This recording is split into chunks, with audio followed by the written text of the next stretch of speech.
तो उनके पुत्र को बलदाऊ जी ने ये ज्ञान दे दिया, एक चरितार्थ हो गया, आत्मई जायते पुत्र, पिता की आत्मा पुत्र होता है। तो सूत जी उनको संज्ञा मिल गई। उसी दिन से वो सूत जी कहलाने लगे जो अपन सुई और धागा से पोते और जो सभी धर्मों को ज्ञाता हो, सभी वेदों और उपनिषदों का ज्ञाता हो, वो सूत है। एक सूत में जो जिसको पोदे वो सूत आचार्य। तभी तो कहा गया सत्यनारायण की कथा में भी सूत जी आते हैं, भागवत में भी सूत जी आते हैं, और जितने धर्म ग्रंथों में वहां भी सूत जी आते हैं। उन्होंने कोई नहीं छोड़ा। भागवत का ही छोटा रूप है सत्यनारायण की कथा, छोटा रूप है। कैसे महाराज जो भागवत नहीं करा सकता है वो सत्यनारायण की कथा करा ले तो उसे भागवत का ही फल मिल जाता है। कोई बड़ी बात नहीं है कि आपका रुपया होगा तब कथा करा, अगर भगवान दे दे तो करा लो, नहीं तो सत्यनारायण उसमें जो भर दो वो सुना दे दो। अगर तुम कथा व्यास होकर तुमको अहंकार है कि मैं कथा व्यास हूं, तो तुम में और उस टेप में कोई फर्क, तुमने जो कथा पढ़ी वो सुना दी तो तुम भी टेप हो गए, और जो टेप में रिकॉर्डिंग की वही टेप थे वो उसको सुना दी। टेप में और कथा व्यास में क्या फर्क रहा बताओ, कुछ है क्या? वो टेप है, तुम उसको कथा व्यास भले ही समझो, पर उस इलेक्ट्रिक टेप में और कथा वाचने वाले में कोई फर्क, जो उसने पढ़ा वो तुम्हें सुना। पर कथा व्यास को कथा अपने जीवन में उतारनी चाहिए। जब वो ये कथा उतारेगा तो उसके मन की भी व्यथा चली जाएगी। ये भागवत तो हृदय में उतारने की चीज है। ये भगवान के भक्तों की कथा है, किनकी है? और अभी बताया कि भगवान का भक्त कहाँ निवास करता है? हृदय में। तो भागवत कहाँ उतारने की वस्तु है? हृदय में। हाँ, सुन के नहीं कि सुना और झाड़े और चल दिए, तो फिर इस भागवत सुनने का कोई लाभ नहीं है। वैसे ही भीड़ बढ़ाना है, मैं तो इसको भीड़ बढ़ाना ही कहता हूँ। मध्य प्रदेश में हम कथा करने जाते थे मैया, तो ऐसे भीड़ आती थी, ट्रैक्टर भरो, पंडाल खचाखच, 2-4-5 हजार लोग, पर सुनने वाला एक भी नहीं हुआ, एक भी नहीं। वो श्रोता नहीं थे, वो सब सरोता थे। उनको भगवान में रुचि नहीं है, उनको भीड़ बढ़ाने में रुचि है, ट्रैक्टर भर भर के आ जाते। उस दिन से कह दिया कि अगर इस क्षेत्र में मध्य प्रदेश में कथा वाचना बंद, मैंने कोई श्रोता अच्छा मिलेगा तो वाचेंगे। अब मालूम पड़ा कि हम 3 घंटे तो कथा सुनाई, किसी ने कुछ ग्रहण ही नहीं किया, उठाया तमाशा और चल दिया। तो श्रोताओं, तो इसीलिए हम परमात्मा को परीक्षित बना लेते हैं। किनको बना लेते हैं? ये हमारा परीक्षित है, और हम इसके बदला कथा भी यही सुना रहा है और सुन भी यही रहा है।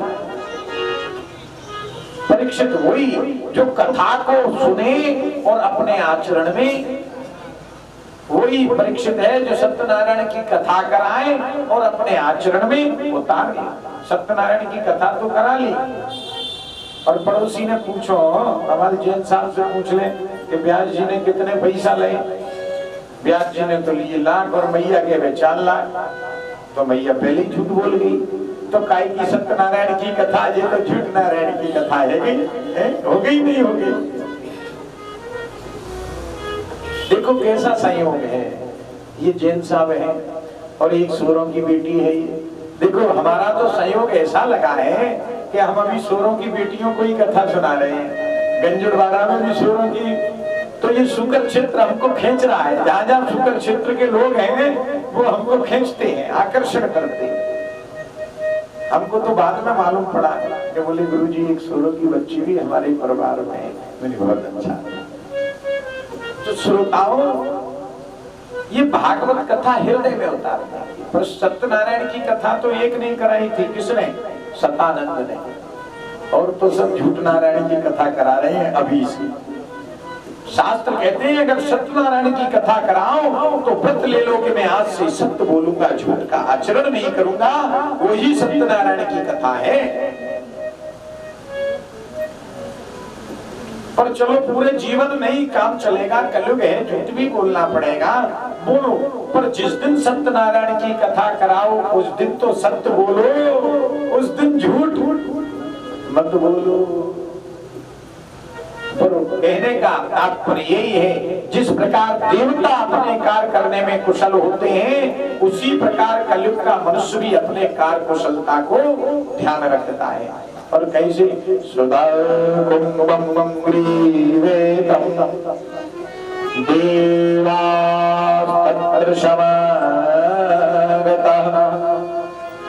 अमृत घट लेकर देवता सुखदेव जी के पास आए कि महाराज इसको कथा सुना। इनको मृत्यु से ही तो डर है परीक्षित को कि मैं मर जाऊंगा, तो अमृत पिला दो, ये मरेंगे नहीं, इनका भय खत्म हो जाएगा। और कथा हमें सुना। बोले 7 दिन तक हम यहाँ हो गए, अब इन 7 दिन के बाद आपको कथा सुना सकते हैं। कल ही हमें फोन आया अमापुर से कि महाराज जी कि हम वृंदावन से बोल रहे हैं। मैंने बोलो कि कौन है? जयप्रकाश कोई चतुर्वेदी बताया। मैंने बोलिए महाराज जी कि हमको भागवत कथा करानी है। मैंने वाह, वृंदावन जो भागवत की मंडी, तुमको जिस रविवारों मिलो जैसे मिलो। मैंने मजाक तो ना कर रहा हमसे? बोले नहीं महाराज, आपकी कथा हमने गज्जड़वाड़ा में सुनी और हमको बड़ी अच्छी लगी, तो हमारी इच्छा है कि हम आपकी कथा कराएं।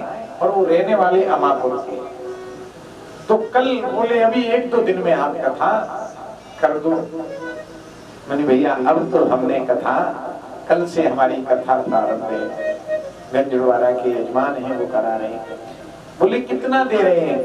मैं जितना भी दे, हम उनसे दुगना दे देंगे, हमारी कथा कर दो। मैंने भैया अब तो हम वर्ण हो गए, अब तो तू हमें 4 गुना दे फिर भी नहीं जा सकते।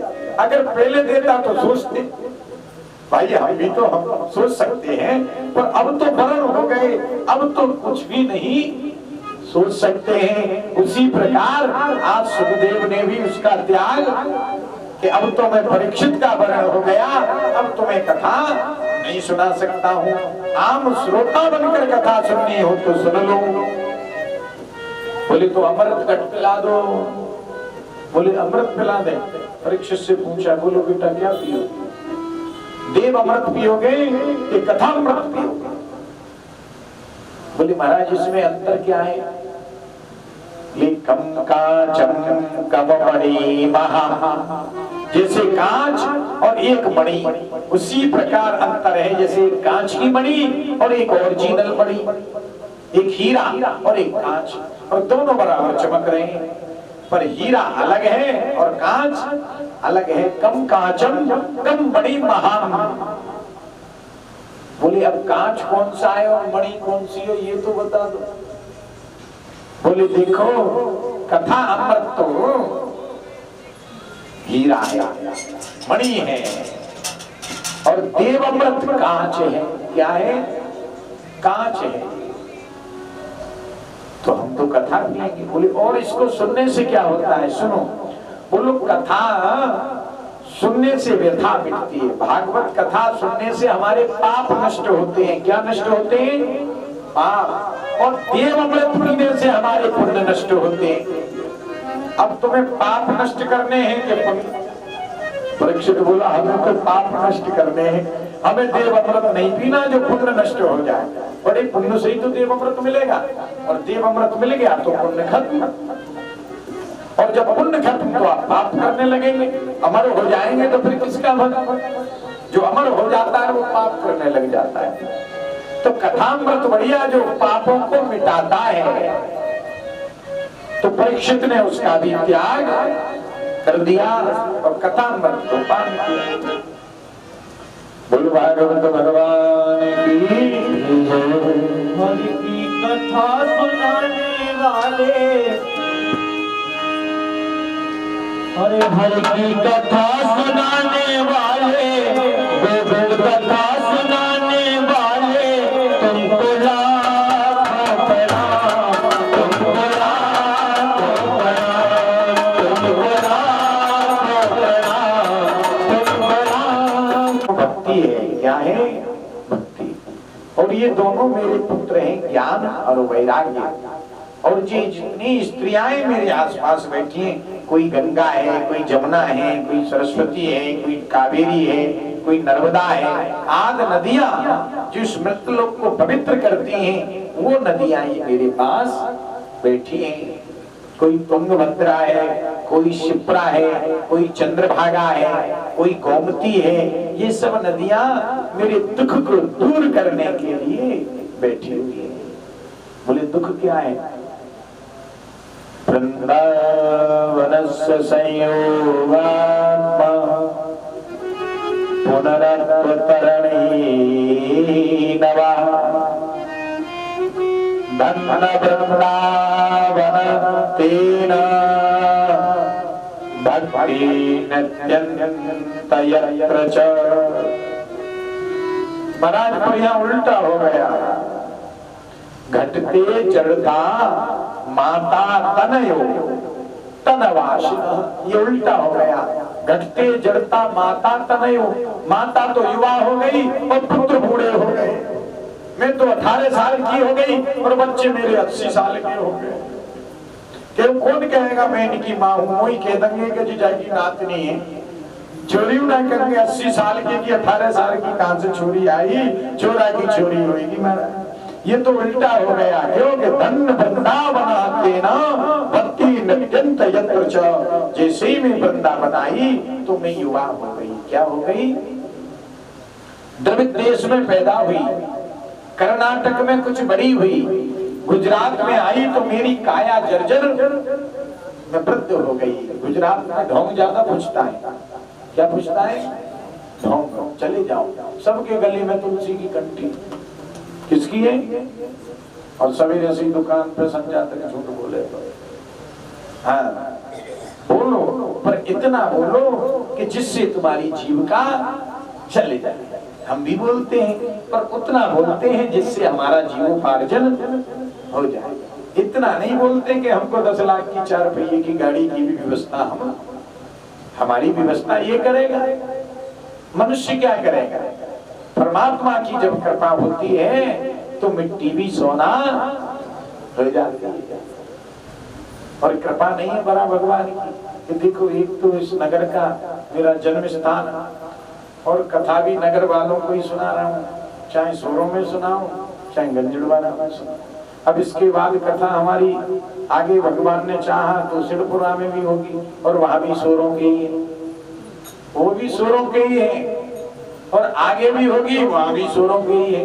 तो हमें ना सोरों छोड़ रही और ना बारा भगवान छोड़ रहा। तो ये कृपा है। एक परीक्षित तो हमारा जो कुर्सी पे बैठो है, चश्मा ऊपर करे, अभी कथा इनके यहाँ की है। बालकृष्ण जी की बहन थी, उनकी